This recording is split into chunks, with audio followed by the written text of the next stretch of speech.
Okay, so this is a continuation of the previous lecture. So we have just seen that projective space is covered by n+1 copies of open sets which are isomorphic to affine n dimensional space. Now what I wanted to say is that from this the first thing that we should notice is that if you take any projective variety, a projective variety is an irreducible closed subset of projective space, then that projective variety, if I intersect with ui, I will get a projective variety, and take its image I will get a projective variety, I will get an affine variety in an, okay, and therefore from this you will get that any projective variety is a finite union of affine varieties, okay. So that's so these are all corollaries of this construction. So these are all observations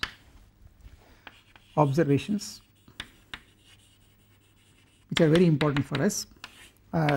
Number one, the projective space itself is a union of all the ui's I equal to 0 to n, each ui isomorphic via phi I to an.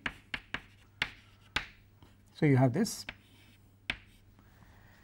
2, if x is a subset of Pn, then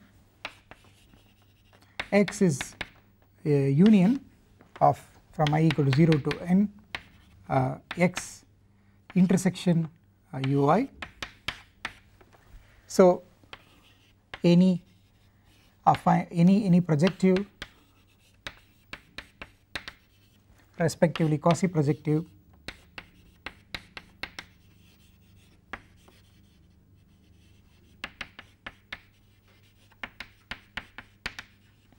variety is covered by finitely many affine, respectively quasi affine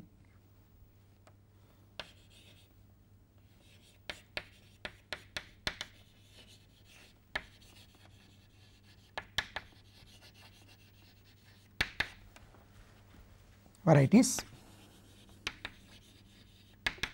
okay. And the most important thing is that any variety as therefore is a finite union of open subsets each isomorphic to an affine variety. Okay, so so for that if you take a Pn, or if you take a projective variety, it is very clear that by the first two remarks that it is certainly a finite union of affine varieties.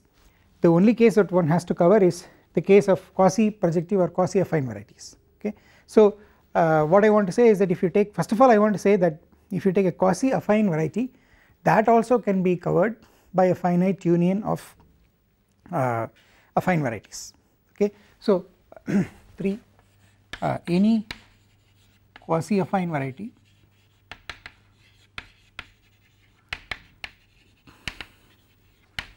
is a finite union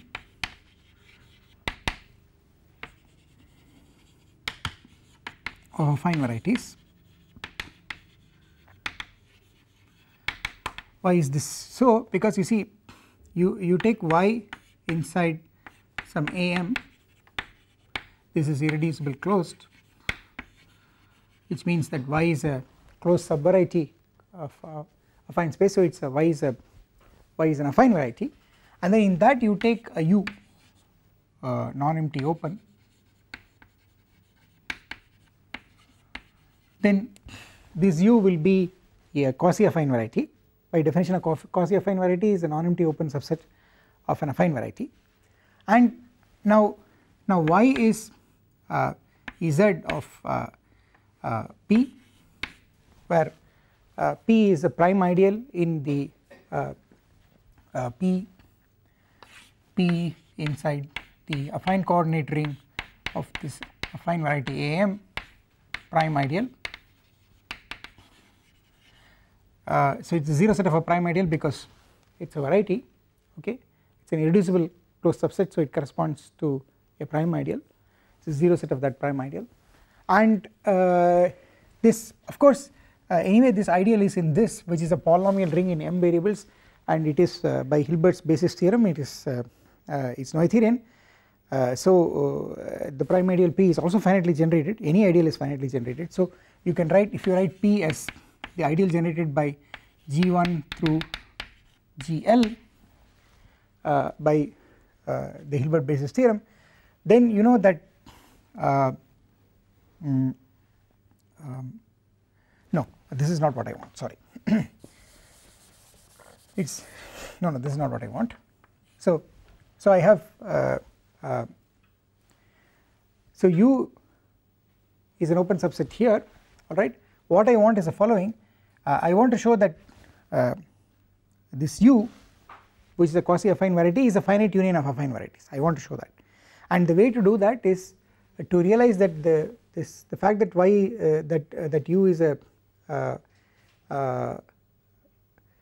so the complement of U inside y is a closed subset of y, alright, and it therefore corresponds to an ideal. Okay, so y minus u is z of j bar, where j in a of an is an ideal containing p. Okay, this is what will happen. So you see, I have this quotient map, quotient homomorphism from this to the affine coordinate ring of affine space to the affine coordinate ring of the affine variety y, and this is just given by mod p. Okay, and what is y minus u? It's a closed subset of y. Okay, and y is already a closed subset of am, so it's a closed subset of am also. A closed subset of a closed subset is also a closed subset. Therefore, it is given by an ideal in the affine coordinate ring of the big affine space, and in fact if you want to look at it, it will be given by the 0 set. So in fact maybe I should not put j bar, I should simply put j. Okay, just put j. it will be the 0 set it will be the 0 set of J, and if you consider it as a 0 set in the full affine space, okay, and of course J will be an ideal which will contain P because Zj is contained inside Zp, okay, and now J is generated by finitely many elements, so G1 through GL, okay, and what will happen is and this is of course because any ideal is finitely generated, because this is a Noetherian ring, this is a polynomial ring in m variables, that is a Noetherian ring by Hilbert basis theorem or Emmy-Noether's theorem. So this is finitely generated, so if you take these as generators, then of course if you take the complement of J in the full affine space, that will be a union of the basic open sets given by all these GIs, okay. So you know AM K minus Zj will be union DG I equal to 1 to L, okay, and therefore if you take y minus Zj, so y minus Zj which is u, okay, this will be Am minus Zj intersected with y, okay, and so it will be union I equal to 1 to L dgi intersection y, alright, and therefore but the point I want to make is that each dgi inside AM you know is an affine variety itself, though it is an open subset of AM, it is isomorphic to an irreducible closed subset of a affine space of what dimension 1 more by the Rabinowitch trick. So this is, so you know from AM, so you have AM plus 1 K, and you take the 0 set of Gi into some extra variable T minus 1, okay, so T m plus 1 if you want, and you know that there is this there is an isomorphism varieties like this, okay, each DGI basic open set in a affine space is itself an affine variety, okay, which means it is isomorphic to an affine variety. What is affine variety? It is the affine variety given by G times Gi times a new variable, an extra variable minus 1, 0 set of that in an affine variety of dimension 1 more. We have seen this earlier. So now what I want you to understand is that you know y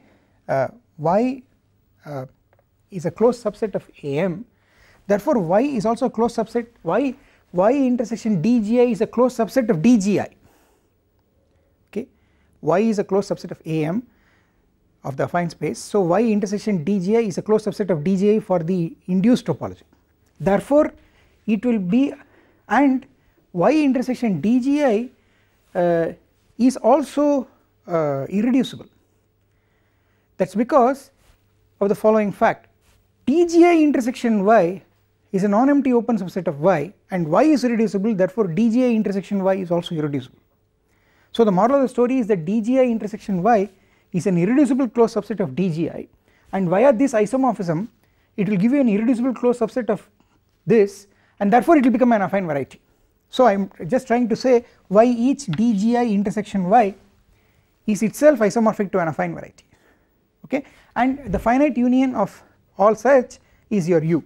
So what this argument shows is that any quasi affine variety is a finite union of affine varieties, and if you combine that if you combine that with 1 and 2, okay, you will get that any even a quasi projective variety will also be a finite union of affine varieties. So if you put everything together you will get that any variety is a finite union of affine varieties. Okay, any variety has a finite cover by open subsets, each of which is isomorphic to an affine variety, and thus we say that affine varieties are the building blocks of varieties. Okay.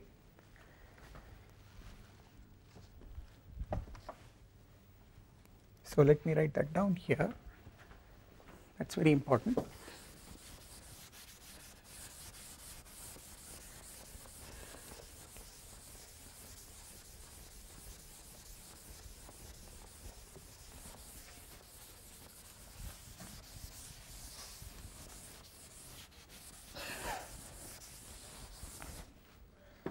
So thus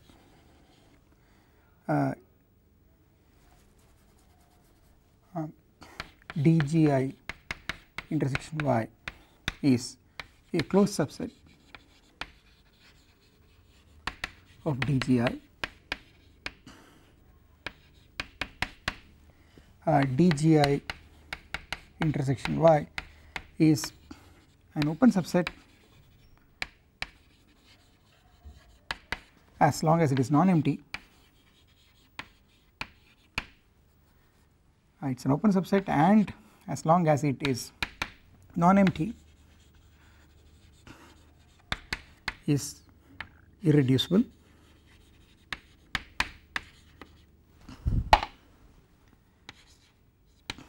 Thus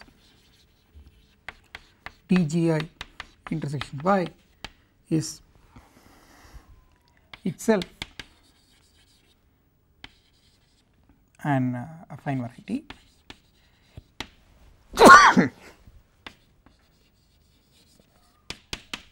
Okay, because it is a irreducible closed subset of an affine variety or something that is isomorphic to an affine variety.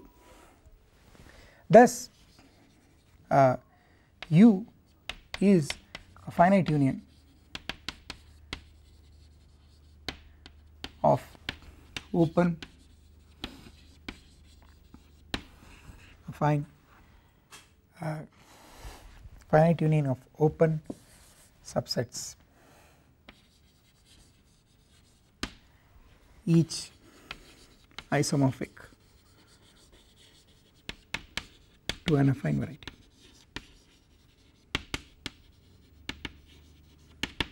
So this is point number, this is observation 3, that any quasi affine variety is a finite union of affine varieties, and then 4 by 2 and 3 any quasi projective variety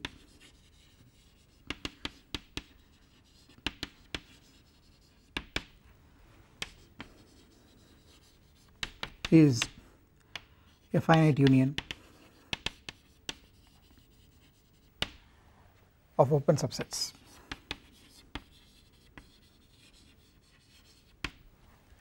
Each isomorphic to an affine variety,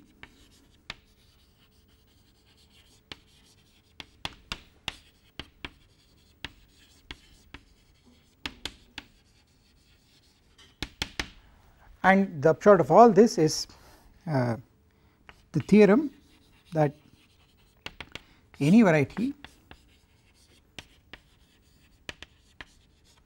whether it is projective or quasi projective or affine or quasi affine, is a finite union of open subsets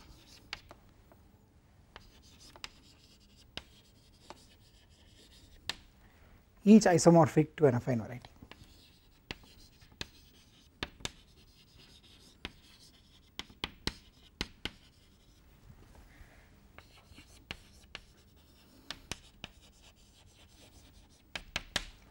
So sometimes we say this also in the following way, we say that any variety admits a finite cover by open affine varieties. Okay, that is one way of saying it. The other way of saying it is that affine varieties are the building blocks of all varieties. Okay, so let me write that down.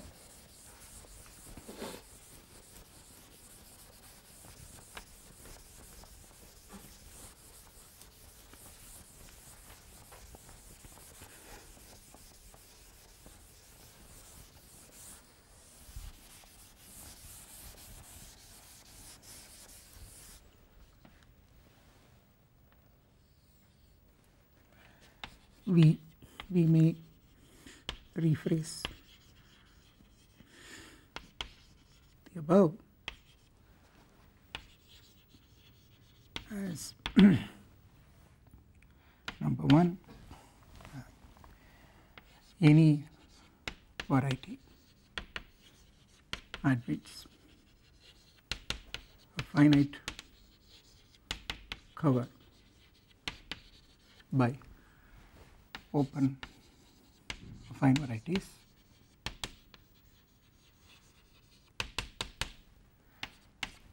the other way of saying it is that affine varieties are the building blocks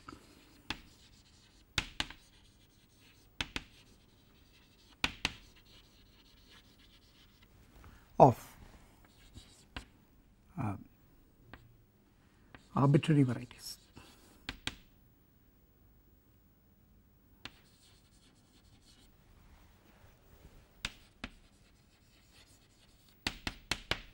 Okay. So, I mean the importance of this is you will see the importance of this in the following sense. So the first immediate thing is, if you are going to study, if you are going to focus attention in a neighborhood of a point of a variety, then you could as well look at an affine neighborhood of the point and reduce your question to studying a point on an affine variety. That is an advantage. Okay. So let me repeat that: if you have a variety and you want to study in a neighborhood of the point, the variety, then what you do is you choose a neighborhood which is an open set which itself is an affine variety. Okay. The variety you started with may not be affine, it could be projective, could be quasi projective, okay, it could even be quasi affine. But then if you want to restrict attention to a point, you can find an open neighborhood which is itself isomorphic to an affine variety, and then thereafter it reduces to studying a point on an affine variety. Okay. So the advantage is that if you are trying to restrict attention to a point or a neighborhood of a point on a variety, it is just enough to study points on affine varieties. Okay. That is one advantage. The other advantage is rather philosophical. It is that when you it concerns the more general definition of what is called a scheme, which you will see in a second course in algebraic geometry. So the roughly a scheme is something that locally looks, that is locally isomorphic to something which is affine. Okay. So the affines, they build up what is called a scheme. Alright. So you can so roughly speaking, here, you know, if you take an affine variety, you have its coordinate ring, okay, and then from the coordinate ring how can you get back the affine variety? By applying max spec. Okay. So you can say any variety is a is got by topologically, at least as a topological space, it is got by gluing max specs. Okay. Alright. If you take a variety which is covered by finitely many affine varieties, okay, then it is the same as saying that you are gluing all these affine varieties together to get that big variety. Okay. But then each affine variety is a max spec of its coordinate ring. So you can say that this big variety is gotten by gluing the maximal spectra of these various affine coordinate rings. Okay. And more generally, the more general thing is what is called a scheme, and that is an object that you get by gluing just not maximal spectra but just prime spectra of rings. Okay. So this is helpful, this will be helpful later when you take a second course in algebraic geometry, but I am saying that the philosophy is already here, that affines are the building blocks. Okay. Alright. So that is a very important thing. Now, you know, there is one fact that I need to prove. I need to tell you that the only regular functions on a projective variety are the constants. Okay. But for that I need to understand what is happening at a point, okay, in a neighborhood of a point, and I also need to keep track of information of what is happening on an open set. Okay. So I have to study regular functions in the neighborhood of a point, and also regular functions on open sets, and the devices that handle these things are respectively called the local ring at a point and the function field or field of meromorphic or rational functions, okay, which is what I am going to introduce next. Okay. So, so what I am going to do next is focusing attention at a point. This focusing attention at a point. Well, geometrically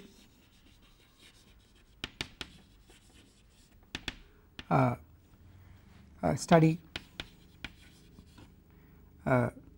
functions close to a point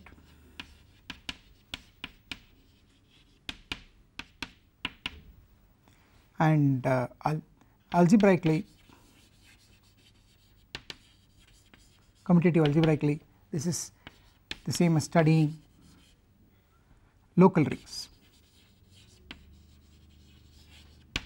Okay. So, so you know, one important distinction between algebra and analysis is that in analysis you have the limit concept. Okay. So you have a limit, and therefore it helps you, for example, to take a small neighborhood about a point, and you can take smaller and smaller neighborhoods, and using that you can define various things, existence of a limit, and then you can define continuity, differentiability, and you can do analysis.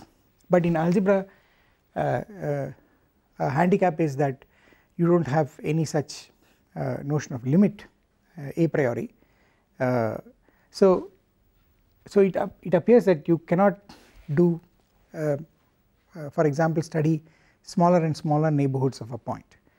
So it appears like that, because to study smaller and smaller neighborhoods of a point I need smaller and smaller neighborhoods first, but then the neighborhoods, if they are open neighborhoods, they are Zariski open neighborhoods, and Zariski open sets are, you know, irreducible and dense, so they are huge sets. Okay. So you cannot think of epsilon neighborhoods as you would think of in usual analysis. So it appears that it is not possible to do that kind of analytic study at a point, but the answer is wrong, that is not true. The truth is that you can, even though you do not have small enough neighborhoods, the information is still available, okay, and that is that comes by studying the so called local rings. Okay. So if you recall, a local ring in commutative algebra is a ring which has a unique maximal ideal, okay, and so in other words, if you take its maximal spectrum, it is just a singleton, okay, and every element outside that maximal ideal will be a unit, okay, and you know conversely any ring with an ideal with the property that every element outside that ideal is a unit has to be a local ring with that ideal as a unique maximal ideal. Okay. So these local rings are what we need to study infinitesimal neighborhoods around a point. Okay. And we do it even though we do not have small neighborhoods, Zariski neighborhoods, even though we do not have the notion of limit. Okay. So so let me explain. So what we will do is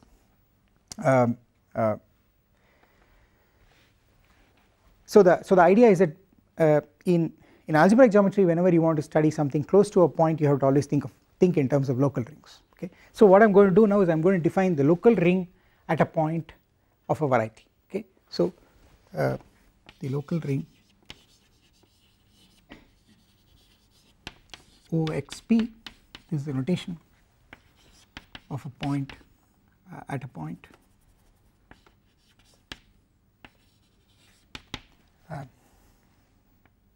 so maybe I will use, okay, at a point P in the variety.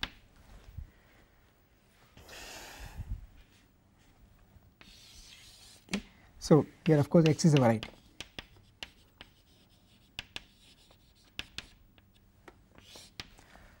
So we are going to define this, and how does one define it?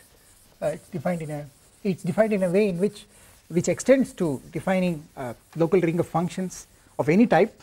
You can use this to define local rings of continuous functions, local rings of differentiable functions, local ring of, if you want, holomorphic functions, and so on and so forth. So the philosophy is very, very general. So what you do is that you do the following thing: define OXP tilde to be the set of all pairs u comma f such that u inside X is open, X is a point of u, and f is a regular function on u. Okay, so you look at pairs like this. Okay, so what I am doing is I am just looking at regular functions defined on open neighborhoods containing oh yeah, okay, my point was not small x but it was capital P, so I will change it. Thank you for pointing that out. I have taken my point as capital P, right. So you are just looking at pairs consisting of a regular function defined on an open neighborhood of the point P, alright, and what we will do with this is that we will introduce an equivalence relation. Okay, so define UF equivalent to Vg if there exists W open in U intersection V such that F restricted to W is equal to G restricted to W. Okay, so you put this condition, you define two such pairs to be equivalent if they define the same function in a smaller neighborhood of P. Okay, of course, you know this implies that if this is true, this implies that F restricted to U intersection V itself will be equal to G restricted to U intersection V. Okay, this will happen because you know F and G will now be regular function. F restricted to U intersection V and G restricted to U intersection V will be two regular functions on U intersection V, which is a variety. Okay, and if they are equal on if they are equal on a non-empty open set, then they have to be globally equal. I only have to ensure that U intersection V itself is reducible. Okay, and I think that's all right because U intersection V is an open subset of U and U is irreducible and therefore U intersection V is also irreducible. Okay, so these are two regular functions on U intersection V which coincide on an open subset of U intersection V, therefore they coincide everywhere. So well, though the equivalence only requires F and G to coincide on a small neighborhood containing, of course I want P to be a point of W, that is very important. Okay, probably I do not even need that. I mean, if it should not create any problems.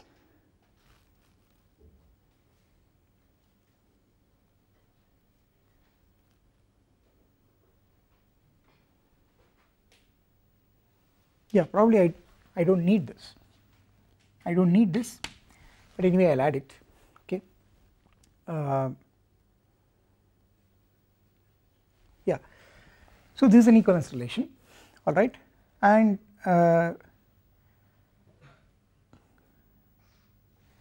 now you define OXP to be check this is an equivalence relation.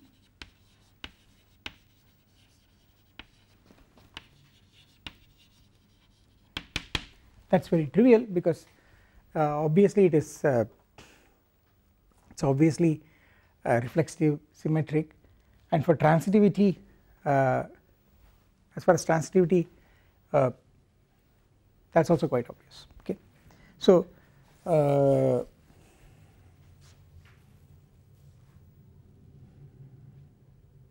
this is certainly an equivalence relation.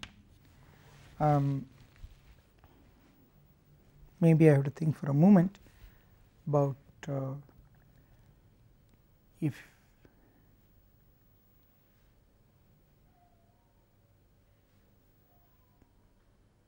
Yeah, so the point that when one thinks with respect to the usual topology one can be misled. One should remember that in the Zariski topology any two non-empty open sets will intersect. That is something that one should not forget. So you cannot imagine a picture where you have three successive open disks, the first and second intersecting, the second and third intersecting, but the first and third not intersecting. That kind of a picture will never happen. Any two open sets will intersect, any two non-empty open sets will intersect in the Zariski topology. Okay, so that is something that you have to remember. So we take OXP to be the set of equivalence classes, which is just OXP tilde modulo is equivalence, set of equivalence classes.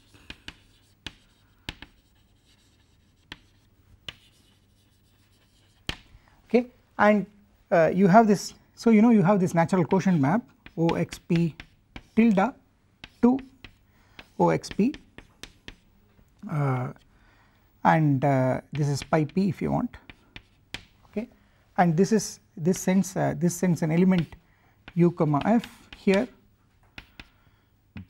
to its equivalence class, which I will signify by putting a square bracket.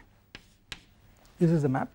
Okay, now what I want to tell you is that the two things I want to tell you. First thing is that there is a name for these equivalence classes. They are called germs of regular functions. Okay, so equivalence classes are called germs of regular functions at P. Okay, so a germ of a regular function is represented by on some neighborhood of the point is represented by a regular function. Okay, and it is also represented by another regular function on another neighborhood of the point if it is also represented by another regular function on another neighborhood, then these two functions coincide on the intersection. Okay, so in some sense you must think of these equivalence class as defining a particular class of regular functions at that point. So this makes sense as thinking of a class of functions at a point, right? And two distinct classes means that they correspond to regular functions at that point which will not coincide on any neighborhood of the point. Okay, because if you have two regular functions locally defined at the point and if they coincide in some neighborhood of the point, then they will give rise to the same germ. So if you take two distinct germs, they will correspond to regular functions which do not coincide in any neighborhood of that point. That is what it means. Okay, so the moral of the story is that if you want to think of regular functions at a point and you want to distinguish them, this is the way to do it. Okay, so that is the first point. The second point is that this is a local ring. Okay, that is the point. And more importantly, you can do this whole construction not only in algebraic geometry, you can do this in with respect to anything. So for example, you could have started you could be working on a topological space and you could fix a point P on the topological space and you could simply consider pairs where you have a neighborhood of the point and you have a function which is continuous real valued or complex valued function. Okay, and then you could add more conditions, like you could make that function not just continuous, you can make it differentiable if you want, you can make it if it is complex valued you can make it holomorphic or analytic, and you can put the same definition. Okay, and you will see that again you will always land in a local ring. So this definition, this whole process of identifying equivalence classes of functions which agree in a neighborhood of a point automatically produces a local ring. So in a nice way, this is how a local ring, which is completely an algebraic concept, okay, it comes out completely out of geometry. Okay, if you restrict if you want to restrict the study of functions, good functions at a point, you automatically end up with a local ring. Okay, so if I take my space to be an interval on the real line, closed interval on the real line, and if I take my functions to be real valued continuous functions, then I'll get a local ring which corresponds to germs of real valued continuous functions. Okay, or I could have taken the space to be the plane or some n dimensional Euclidean space, and I could have taken functions f which are defined on neighbourhood of a point and which are C infinity, which means which are infinitely differentiable, okay, and then I will get the local ring of I will get the local ring of germs of differentiable functions, C infinity functions, and that is what you get when you look at a manifold, okay. And on the other hand I could also taken x to be a domain in the complex plane or a domain in Cn n dimensional complex space, okay, and I could have taken f to be I could take the functions to be holomorphic functions, holomorphic in several variables, okay, which is equivalent to saying holomorphic in each variable separately, okay. Then I will end up with again a local ring, namely I will get the local ring of germs of holomorphic functions at that point. So this method of producing local rings is completely geometric, okay. So this algebraic concept of local ring comes out through geometry in this way by restricting by trying to look at functions at a point, okay. Now the fact I want to say is that this is actually a ring. Why this is a ring is because you can define addition and multiplication. In fact it is not just a ring, in our case it is actually a K algebra, it is a K algebra, and so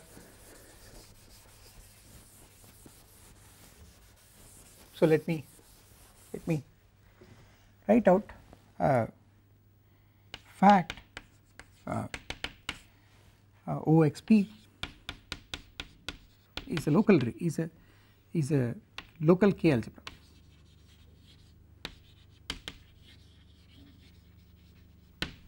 This is the fact. So so first of all, how do you make it into a ring? How do you define addition, multiplication, and so on? So you define so the operations. So you know, if you give me u comma f, and if I want to add it to v comma g, this is the germ of u comma f, this is the germ of v comma g, okay. Mind you, u and v are neighbourhoods of the point P, therefore u intersection v makes sense, that is also a neighbourhood of the point P. So I will simply define this to be u intersection v and f restricted to u intersection v, which is the same as plus g restricted to u intersection v. So this is how I define addition. Then I can define multiplication in the same way. I simply restrict and multiply on the intersection.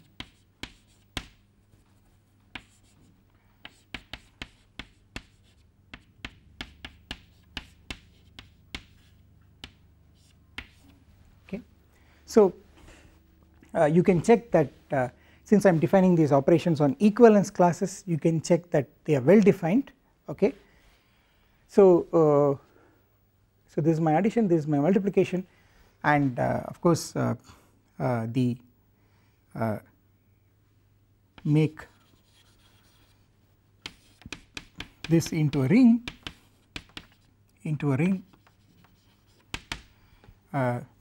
which is commutative.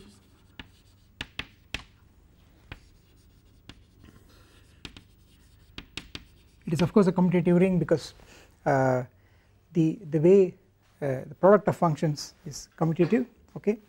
The function defined by f times g is the same as the function defined by g times f, okay, because functions are defined, product functions and some functions are defined pointwise, and therefore everything is pointwise being done in the base field, and the base field is of course commutative, and so this makes it into a ring which is a commutative ring with unit element with 0 element.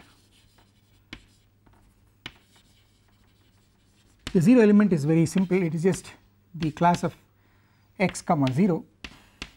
So you have the constant functions are always there, so you take the function 0 on the whole of x, that is a regular function, and you take its germ, that is the 0 element, and unit element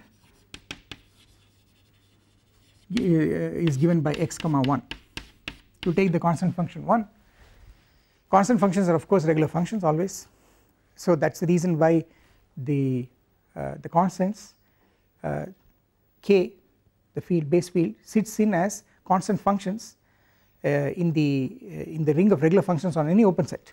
So if you take U any open set, then OU is of course a k algebra because k sits inside OU as constant functions. Okay, so this makes it into a commutative ring with this as 0 element and this as unit element, and further it's a local ring. Why? Because the subset MP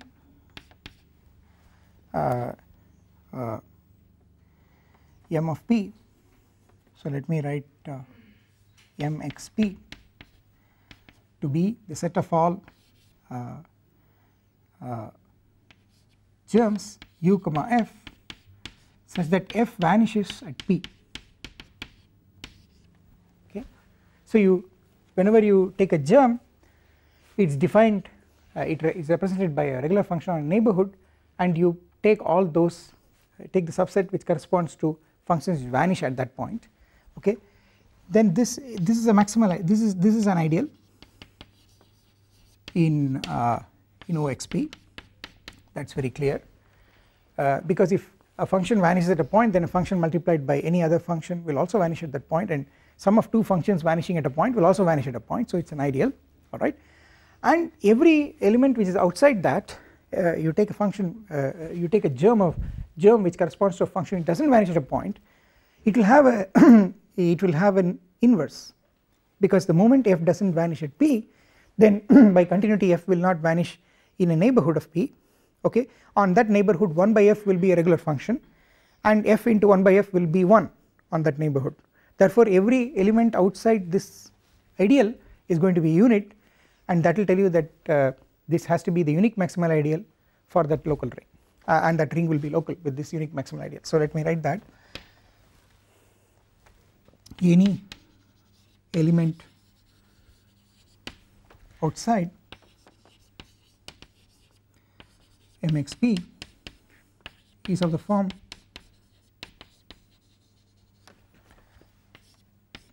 P comma G with G of P not equal to 0. Since G is continuous, G does not vanish,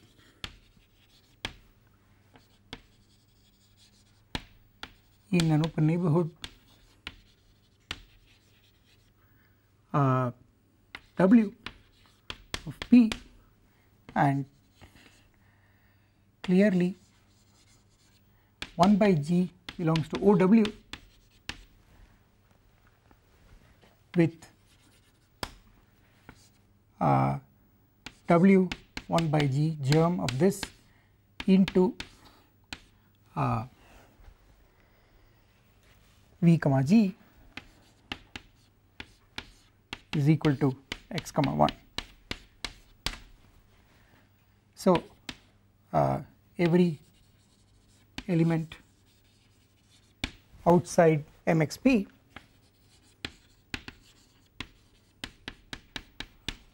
is a unit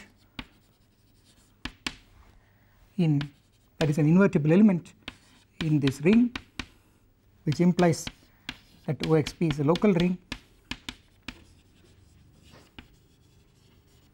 with unique maximal ideal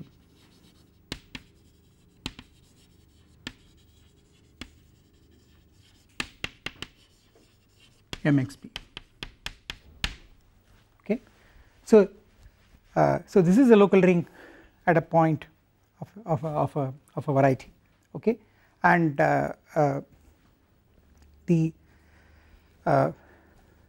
so immediately there are a couple of facts about this. So the questions that you will ask is, we have defined this local ring just using regular functions in a very abstract way, can you really write it down commutative algebraically? And the answer is yes, you can write it down if you are looking at a point on an affine variety. Okay, you can write it down as the localization of the affine coordinate ring at the maximal ideal that corresponds to that point, okay.